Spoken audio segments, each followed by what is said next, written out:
Hello everyone. My name is Maria, and I'm thrilled to welcome you to the first lesson of this course. We have a lot of exciting things in store for you in this lesson. First, we'll get to know Figma's interface, and then we'll dive into the basic shapes you'll be interacting with in Figma. By the end of the lesson, you'll learn about the effects Figma offers for working with objects. Get ready to create amazing things like these, and you'll see that it's not at all difficult. So, are you ready? Let's go. Alright, let's dive into the world of Figma and explore what it has to offer. Figma is a collaborative design platform that seamlessly integrates every step of the design process, from crafting initial sketches to creating wireframes and prototypes, and gathering feedback from your team. One of Figma's biggest perks is its cloud-based storage, allowing you to access and work on your files from any device and instantly see changes made by your collaborators. And don't worry, even if you forget to save, your work is still safe in the cloud. With these advantages and its user-friendly interface, Figma streamlines the design process, making it more efficient, speedy, and enjoyable. It's the perfect tool for teams who want to create awesome products together. So, if you're new to Figma, no worries. Today, we're embarking on this design journey together, from the very beginning. One of the great things about Figma is that you can work either in your web browser or by downloading the app to your device. The choice between working in the browser and installing the app depends on your personal preferences and needs. Both options provide access to Figma's core functionality, but may have some nuances depending on your usage and settings. For example, the installed app may be slightly faster when handling large projects with a lot of content. Whichever way you choose to work, you'll need to create a personal profile in Figma to get started. It's pretty simple, and I'll show you step by step how to do it. In the meantime, I'd like to emphasize the importance of fully completing your profile. This will allow you to have better communication and collaboration in the future, and your account will look neat and professional. So, I recommend that you accurately fill in your information in the profile settings and upload a recent photo later. Here's how to sign up for Figma. Open your web browser and go to the Figma website figma.com. You can also check out the latest information about the editor and get a glimpse of what a collaborative workflow in Figma might look like on this page. Click the Get Started button. Choose your registration method. Sign up with Google or sign up with a mail. I'll choose the email registration method. Enter your email address and password. You can also subscribe to Figma updates and review the platform's user terms and privacy policy during registration. If you have an active profile, you can also log in here. After filling out the registration form, click the Create Account button. Check your email for a message from Figma and verify your email address. Once confirmed, you can provide additional information about yourself: name, job, and who you collaborate with. Figma will also ask you to choose a plan: starter or professional. For this course and in general, the starter plan will be quite enough for you at the beginning. However, there is also an option to use Figma as a student. Get a student scholarship. You will find an article with information on how to do this in the module materials. After choosing a plan, Figma also asks where we would like to start. The options include creating a design, working on ideas, and getting inspired by the community. You can skip this step and go straight to the editor's homepage or choose the first option. This will take you to a tutorial file from the Figma team designed to teach you the basic tools of the editor. You can refer to this file if you wish. Remember I mentioned that Figma can be used in both the browser and the app. Let's go over how to install the app on your device. Go to the Figma website at figma.com. Click on Downloads in the bottom menu.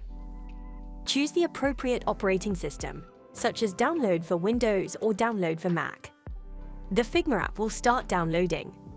Once the download is complete, open the downloaded file and follow the on-screen instructions to install the Figma app on your computer. After successful installation, open the Figma app and log in using your credentials. Once you've downloaded and opened the app, you'll be in Figma's cloud-based environment, where you can store your projects and collaborate with other users. Let's delve into the essential features that will help you navigate Figma's interface and make your work more efficient.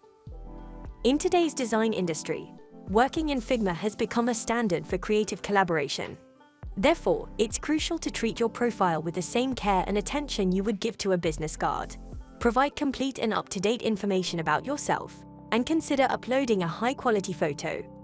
To do this, click on the arrow icon next to your name in the top left corner of the screen and select the option to replace the photo from the drop-down menu.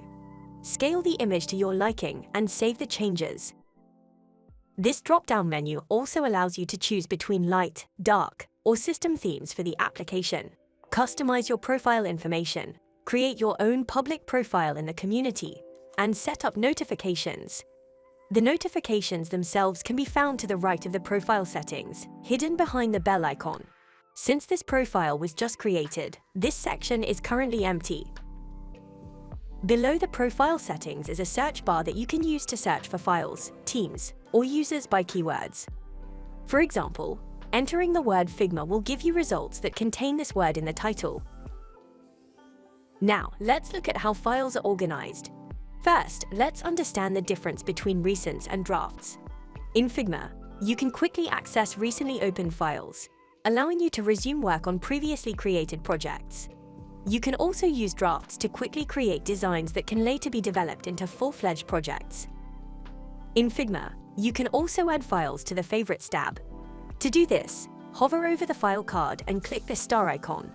This allows you to conveniently store your favorite projects or files that you frequently revisit.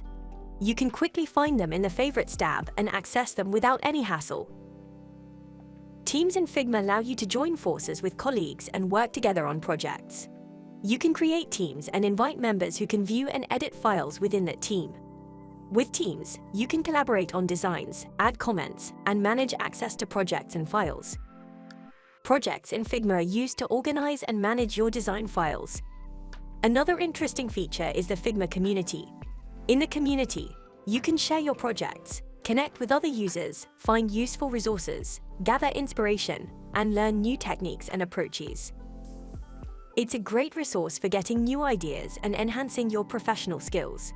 We won't delve too deeply into the community's features in this workshop, but we will revisit it in our subsequent Figma courses. To return to the editor's homepage, simply click on the house icon in the top panel. You can also view your file list in Figma and use various sorting options to find the file you need quickly and easily. Whether it's the last file you opened or a favorite project, you can find it in a way that suits you using the filters or sorting options in the top panel. Files can be viewed in both tile and list formats. You can also see information about the project's creation and last edit time. Right-clicking on a file allows you to perform actions such as adding it to favorites, opening the project, sharing the project, creating a copy, renaming, moving, or deleting it. By default, deleted files are stored in Figma's cloud for 30 days. During this period, you can view a list of deleted files and restore them to your account. You can also create covers for your projects in Figma. A cover is an image that you select and that is displayed on the project panel. It helps you quickly identify your projects and organize them more conveniently. You will learn how to do this later in our Figma courses. This is how the application interface looks when you have just registered your profile. Let's take a look at how the working interface will look when you have been working in Figma for a while. To do this, I will log into my main work account. You can see that I have a few selected files that I interact with most often right now, and I am also part of the cases team, so my notifications section is no longer empty. Here, you will receive messages related to your projects, comments, or interactions with other users. This helps you stay up to date on all updates and collaborate with your team more effectively. A cool feature of Figma is the variety of options for creating files. For example, from the main page, you can create regular design files or use FigJam files for brainstorming, sketching, and visual collaborative sessions. If you've worked with other editors like Sketch or have offline copies of Figma files, you can import such projects into the app. This allows you to seamlessly transfer your work and continue working in a user-friendly environment. You can also create a new file from the tab panel by clicking the plus icon. When you make this selection, Figma will also prompt you to create a file of one of two types, Figma or FigJam. These are two products from Figma designed for different types of work. Figma, for design and prototyping, allows you to create complex designs and develop interfaces. FigJam, on the other hand, is more of a tool for collaborative brainstorming. FigJam lets you quickly create drawings, diagrams, and other interactive elements that help you solve problems together. Within this course, we won't be directly interacting with FigJam. Instead, we'll be working specifically with Figma files or design files. So, let's finally create our first project. To do this, we'll use another very convenient way to create files in Figma, the keyboard shortcut Command+N for Mac or Control+N for Windows. This is the standard view of Figma's workspace. At first, it may seem a bit unusual, but one of the advantages of this editor is its simplified interface, which allows you to quickly understand the functionality, which contains only the most necessary tools. First of all, Figma allows you to work with tabs, which let you quickly switch between different open files and the home page. This is convenient when you are working on multiple projects simultaneously. Below the tabs, you will find a menu and toolbar. The workspace is located in the center, and the Properties panel is located to the right of it. Now, let's take a closer look at these elements. Here are some of the main items you can find on the main menu. File. In this menu, you can create new files and open, save, and export existing files. Here you can also find printing options and page settings. Edit. In the Edit menu, you will find various commands for editing the content of your design, such as copy, cut, paste, undo, and redo. View. This menu allows you to customize the appearance of your workspace. You can zoom in or out, show or hide the grid and rulers, and more. Object, text, allows you to perform a certain action on the selected object or text element. Arrange. Here you will find tools for organizing and placing elements in your design. Plugins. In the Plugins menu, you can use various add-ons that have additional features and capabilities for Figma. We will also come back to the topic of plugins in future courses. The last item here is Help. If you need help or are looking for information, in the Help menu you will find links to Figma's documentation, the Help section, forums, and other useful resources. To the right of the menu, you'll find the toolbar, which contains a small number of readily available tools. This allows you to focus on the essential functions and makes it easier to navigate the interface. Each file has its name. By default, it is set to untitled, but you can easily change it here in the top panel.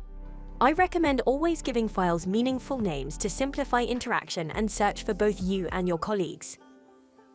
Next to the file name, you'll find some actions associated with it. For example, you can view the file's editing history and restore a previous version if needed.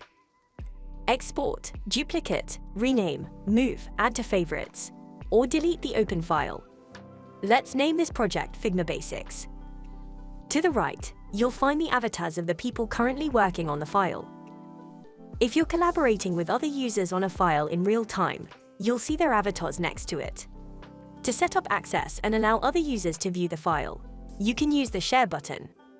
This allows you to control who can view, edit, or comment on the file. Here, you can enter the email address of the person you want to share the file with and select the access rights, view or edit. You can also set up access by link so that anyone with the link can view the file, or make the project accessible only to invited users. Please note that to co-edit a file with someone, they must be added to the project and published. Under the free plan, you can have one project and 3 files in it. However, for working on assignments within this course, it will be quite sufficient for you to work with drafts with open access for viewing by link. In the same window, you can copy the link to the project or publish your project in the community. Let's move on to the next panel, Layers, which is very important for organizing content in the file. It allows you to manage the order of elements in your design. For demonstration purposes, I will add a few elements to the workspace. For now, there is no need to repeat my actions, so you can relax and observe the process. Now, you can see that 2 elements have appeared on the workspace, an image and text. Looking at the Layers panel on the left, we can see the corresponding information about each of these layers. The text layer will have an icon with the letter T. The rectangle will be called rectangle and will have a sequential number. Within the Layers panel, I can change the position of elements by clicking on them and dragging them higher or lower relative to other layers. In this case, the display of the layers on the workspace will also change, the layer that is at the top of the panel will be closest to you as a viewer, and vice versa. Let's add another rectangle to the workspace. To organize these 3 layers, you can also use hotkeys. For example, Command or Control and a square bracket for moving to a layer below or above, or just square brackets for placing an element above the rest of your objects or below all objects. You can also lock and hide layers, which gives you more flexibility in managing the display of elements in your layout when working with it. For example, by clicking the lock icon on the layer of one of the rectangles, we will lock it. I will still be able to move and make changes to the unlocked elements, but the locked rectangle will remain unchanged. Next to the lock icon is also an eye icon that will allow you to temporarily hide a specific layer. When clicked, the selected object will no longer be displayed on the workspace, but will remain in the same place in the project, and can be returned at any time by clicking the same icon again. In addition, you can view the project's resources, assets, which include graphics, fonts, components, and much more, which helps you create layouts faster and ensures design consistency. By the way, real projects often contain a very large number of different screens and their states, for which Figma allows creating internal pages in the file. Clicking on the arrow next to the inscription page 1, I will open a drop-down menu with a plus icon for creating a new page. Let's add a couple of shapes to this page and return to the previous one. As you can see, the content of the first and second pages does not overlap on the workspace. This helps to organize your project. Pages can have different roles and be used to group your work. Overall, the Layers panel allows you to organize your design and ensure its structure. As for moving around the workspace, you can use different methods: scrolling with the mouse wheel, scrolling with the touchpad, or the hand tool. You can call it up with the H or space keys. This tool allows you to click on the workspace and move conveniently. There are also several ways to adjust the zoom level of the workspace in Figma. For example, you can select the zoom level from the panel at the top. By default, the value is 100%. You can also select 50 or 200%, or view other zoom options and hotkeys for them on the right. However, this method is not the fastest when actively working on a project. To speed up the process of constant zooming in and out, it is best to use options such as zooming in and out using finger movements on the touchpad. It is also useful to learn and use hotkeys, for example, Command plus, Command minus, Command 0, or wheel movement with the Command key for Mac or Control for Windows. Finally, there are panels called Design and Prototype. Design mode or the Properties panel is used to create layouts. In the Properties panel, you can change the working background for layouts and customize it depending on what you are working on. This allows you to work in a comfortable environment that is suitable for your design. For example, for dark layouts, it is often convenient to use a lighter background and vice versa. Prototype mode is designed to create interactive prototypes. We will talk more about this later in the next courses. In the lower right corner of the interface, you can find a button with a question mark, which will help you quickly find Figma support, training videos, as well as the most important hotkeys for using the editor. I will note right away that this list of keys is not exhaustive, so we have prepared a separate material for you about useful combinations. You can find it in the module materials. Let's delve into the next fundamental tool, basic shapes. In this section, we'll familiarize ourselves with the primary shapes and the tools for creating them. First, it's essential to grasp the concept of primitives. Primitives are fundamental geometric shapes that serve as building blocks for creating layouts in Figma. Let's take a look at a sample app design. On the screen, you'll notice several elements that are basic primitives. For instance, a circle for the user's avatar. Buttons are constructed using rectangles with rounded corners. Other rectangular shapes are used to create a photo feed, while stars represent the rating element for each photo. Using only primitives, you can accomplish a variety of projects, such as designing a website's decor, a company logo, posters, infographics, or icons. Figma provides the shape tools, accessible from the Tools panel or with keyboard shortcuts, for generating basic shapes. With these tools, you can effortlessly create rectangles, circles, polygons, stars, and various lines. Let's begin by learning how to work with fundamental shapes like rectangles. To create a rectangle, select the corresponding tool from the panel or use the keyboard shortcut R. Choosing this tool and clicking on the workspace will generate a basic square with dimensions of 100 by 100 pixels, as indicated by the blue marker below the shape. To adjust the size of the created shape, manipulate the blue bounding box surrounding it. Click and drag a specific edge to change its position and achieve the desired size. Alternatively, resize by clicking and dragging a corner of the shape. Additionally, you can rotate the shape by hovering over the area near its corner. Placing the cursor within the shape reveals additional editing options. Click one of the circles and drag it closer to the square's center to increase the shape's corner's rounding radius. Drag the elements back to their initial position to eliminate the rounding. Press the Delete key to remove the shape. Use the keyboard shortcut Command +C to undo an unwanted action. Once you've finished working with a specific tool in Figma, the default tool, Move, will be selected. When this tool is chosen, clicking on an element allows you to relocate it to the desired location. Next, let's create a circle. Select the Ellipse tool from the Shape Tools drop-down menu. The keyboard shortcut for this tool is O.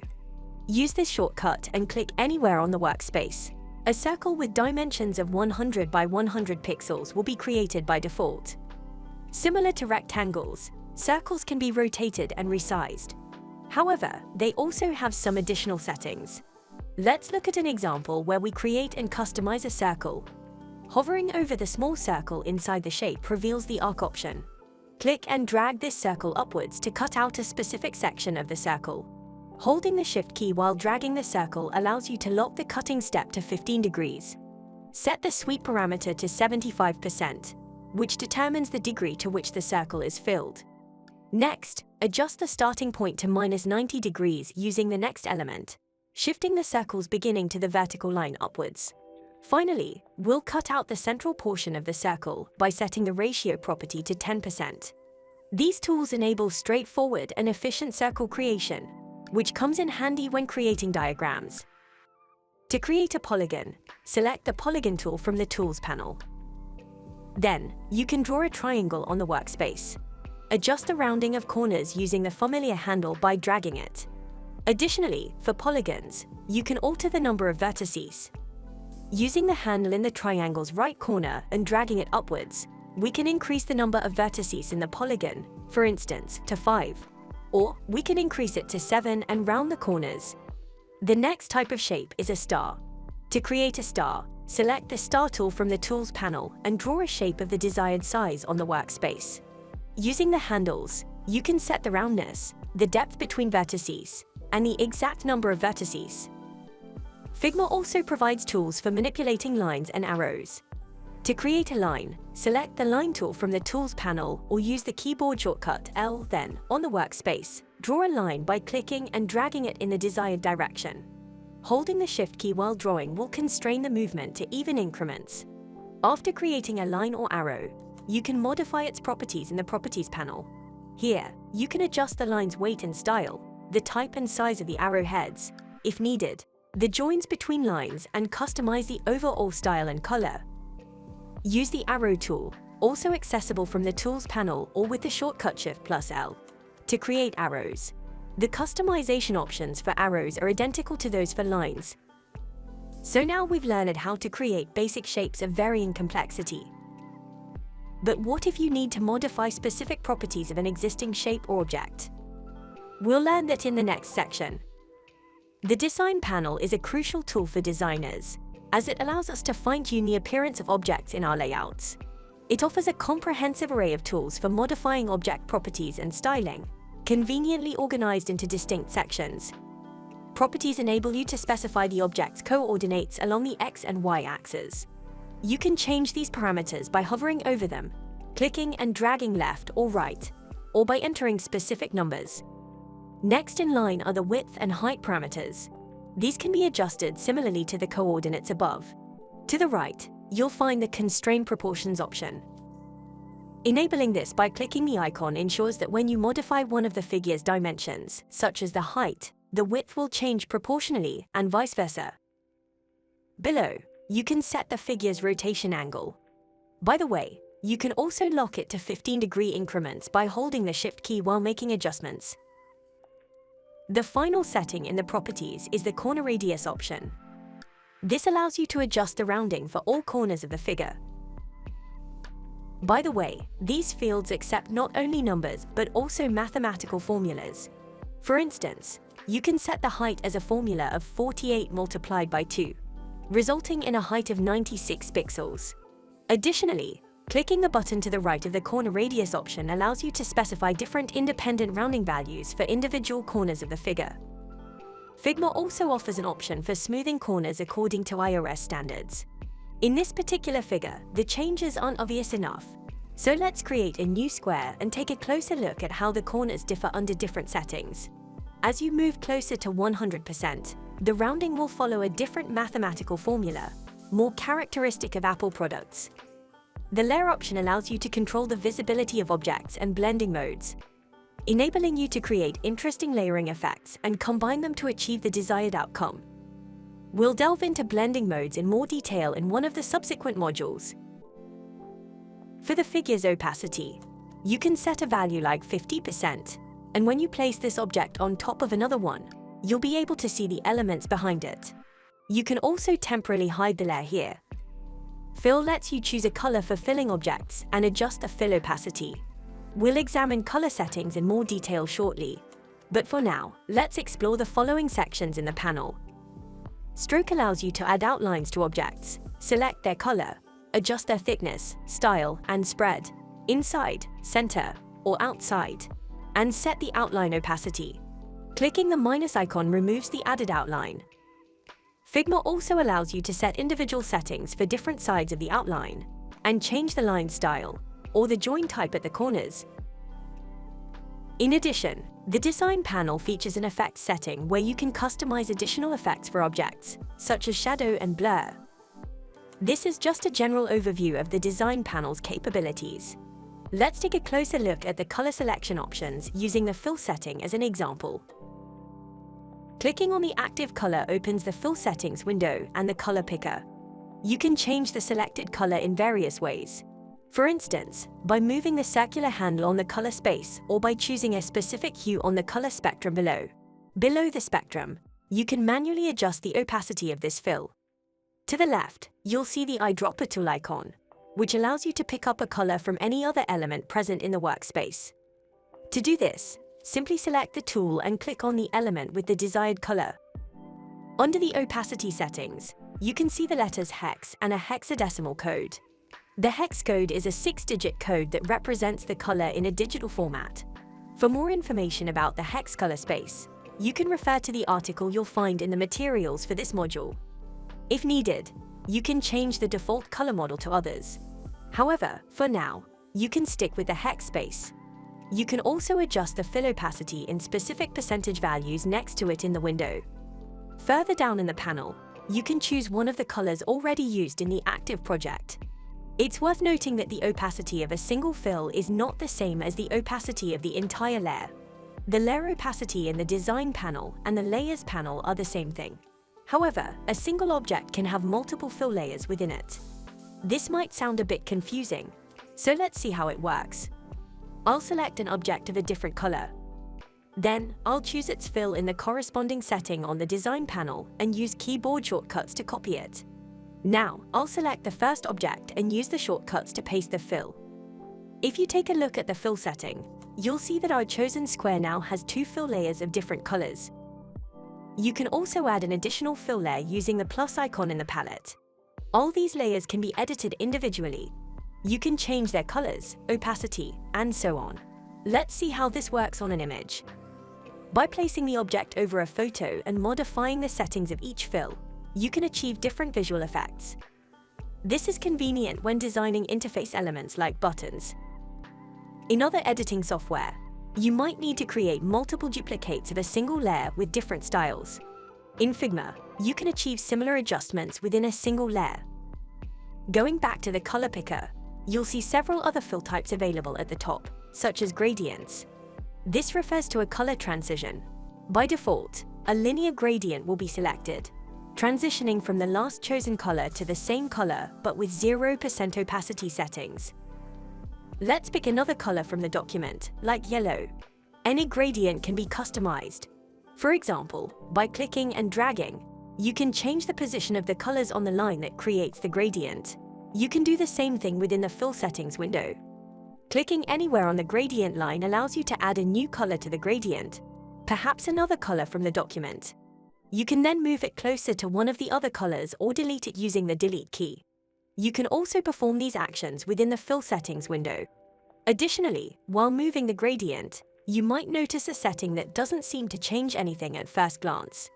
However, by holding the Alt key and moving the handle, you'll see that you're adjusting the angle of the color transition. Let's explore the other types of gradients available in Figma. The next one is the radial gradient, which creates a color transition from the object's center outwards. By default, the same modifications were applied to it as with the previous linear gradient, which is why it looks a bit weird right now.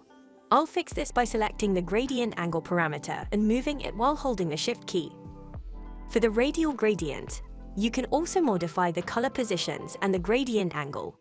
You can do this by dragging them around or within the Fill Settings window. There's also the option to set the fill as an angular gradient, which transitions color along a specific angle.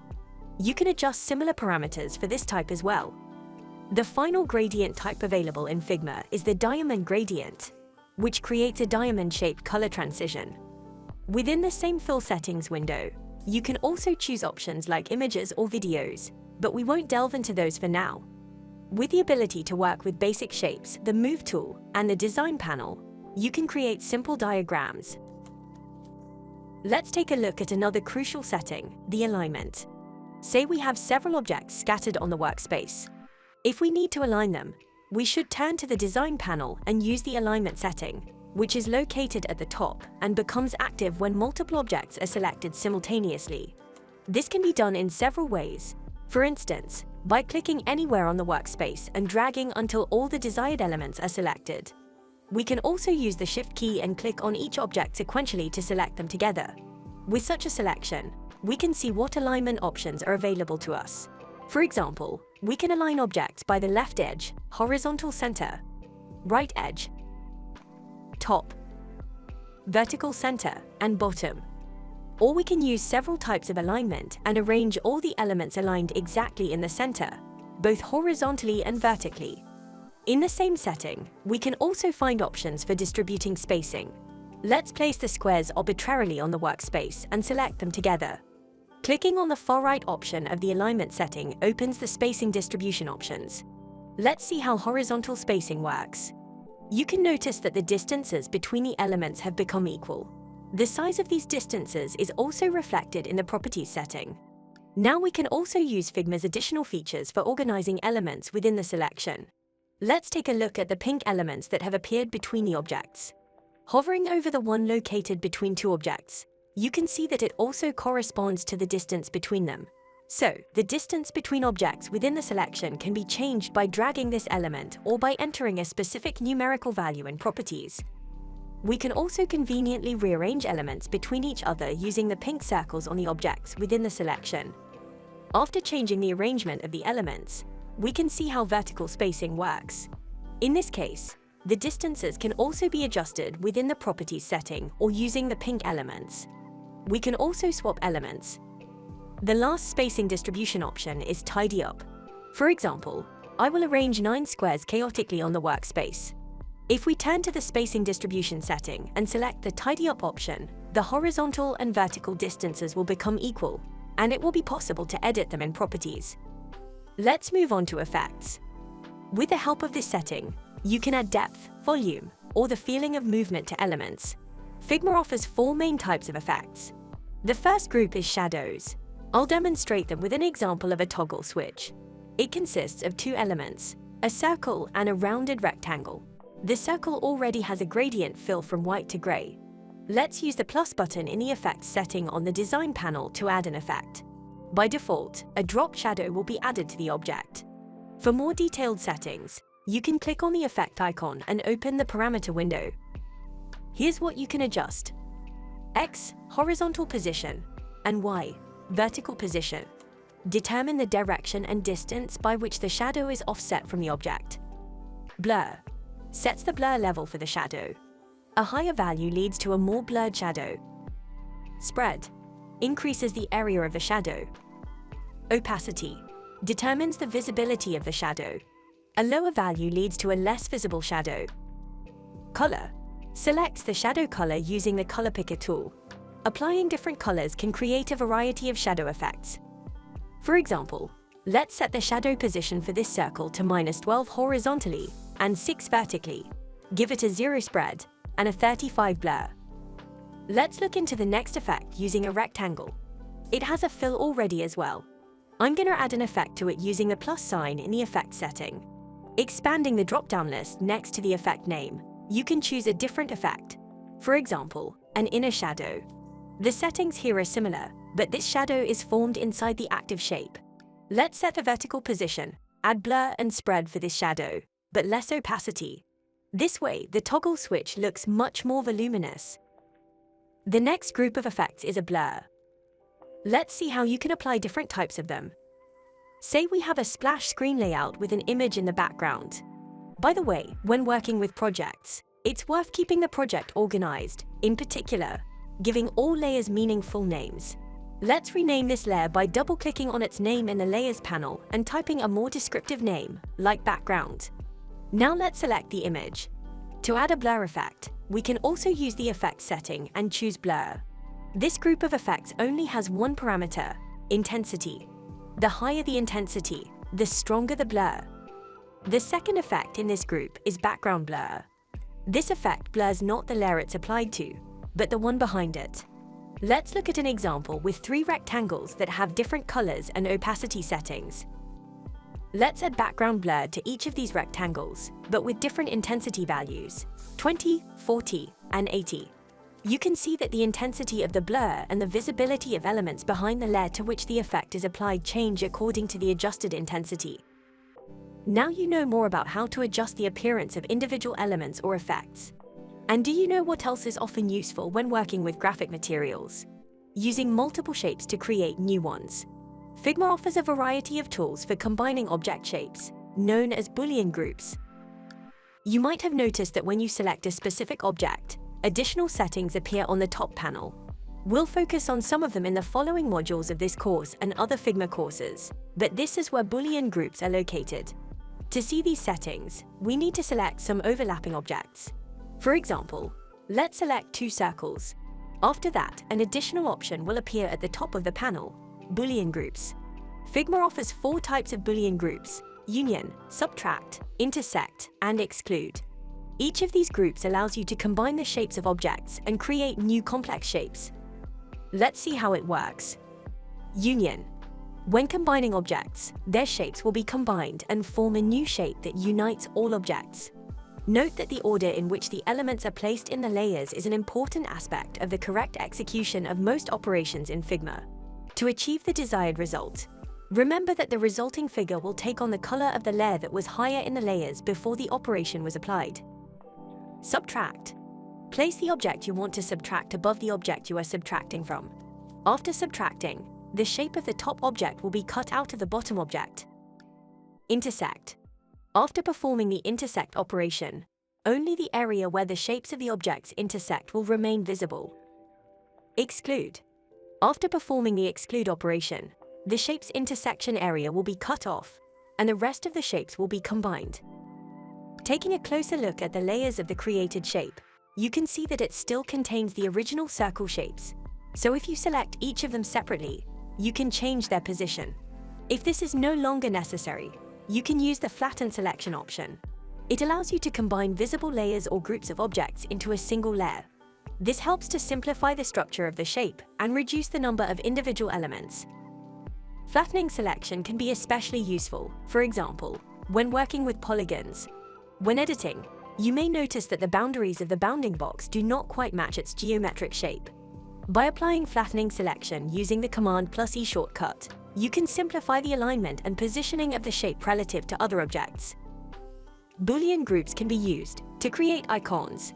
For example, you can create a speaker icon from a square and a triangle using union, a moon from 2 circles using subtract, a shield from 2 ellipses, and a circle using intersect, and a house using exclude. Last but not least, let's explore two concepts that help organize and manage elements in your design: frames and groups. Groups are a great way to organize and manage related elements.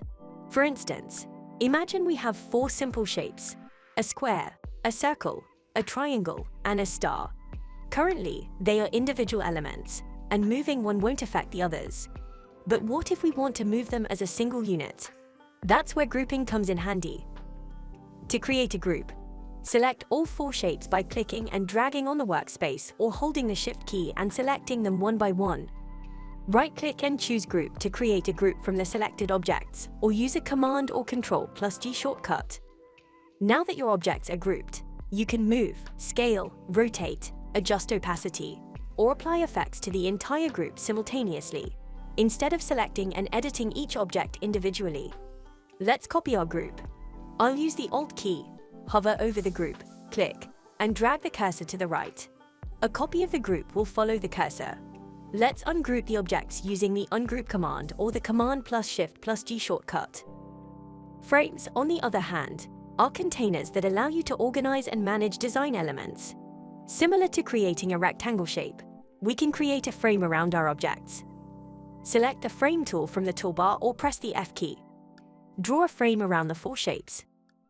The shapes will retain their relative position within the frame. By the way, Figma offers predefined frame sizes to conveniently work with different project types. In the panel, you'll find options like phone, tablet, and desktop, which correspond to standard dimensions of various devices. You can choose the appropriate frame size for your project, and Figma will automatically adjust the frame size and aspect ratio to match the selected type. Note that these standard sizes are just recommendations, and you can always customize frame dimensions to suit your project's needs. Creating a frame also allows you to use the Clip Content feature. Let's arrange the shapes so that they extend beyond the frame's boundaries.